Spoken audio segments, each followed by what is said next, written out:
Hello മക്കളെ, നമ്മുടെ NMMSന്റെ previous year question ആണ്. അതും ബയോളജിയുടേത്. നമുക്ക് നോക്കാം. Which one of the following is not related to vegetative propagation? അതായത് ഇവയിൽ കായിക പ്രത്യുൽപാദനത്തിൽ ഉൾപ്പെടാത്തത് ഏതാണെന്നാണ് ചോദിച്ചിരിക്കുന്നത്. ഏതാണ്? ഓപ്ഷൻ എ എന്താണ്? പൊത്തിവെക്കൽ അല്ലെങ്കിൽ ലെയറിംഗ് ആണെന്ന് പറയുന്നു.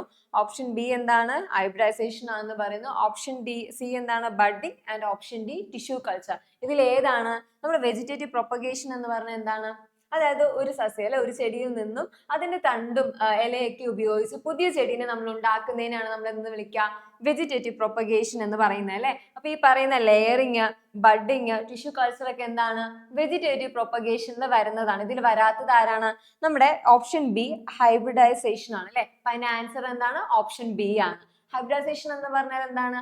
അതായത് രണ്ട് വ്യത്യസ്ത ചെടികളുടെ ഗുണങ്ങൾ അല്ലെ, അതിലുള്ള ആ ചെടികളുടെ ഗുണങ്ങളെ ചേർത്ത്, അത് രണ്ട് വ്യത്യസ്ത ചെടികളെ ഗുണങ്ങളെ ചേർത്ത് ഒന്നിച്ച് ചേർത്ത് നമ്മൾ പുതിയൊരു വെറൈറ്റിനെ നമ്മൾ ഉണ്ടാക്കുന്ന, പുതിയൊരു വെറൈറ്റി പ്ലാന്റിനെ നമ്മൾ ഉണ്ടാക്കുന്നതിനെയാണ് നമ്മൾ എന്തെന്ന് വിളിക്കുക?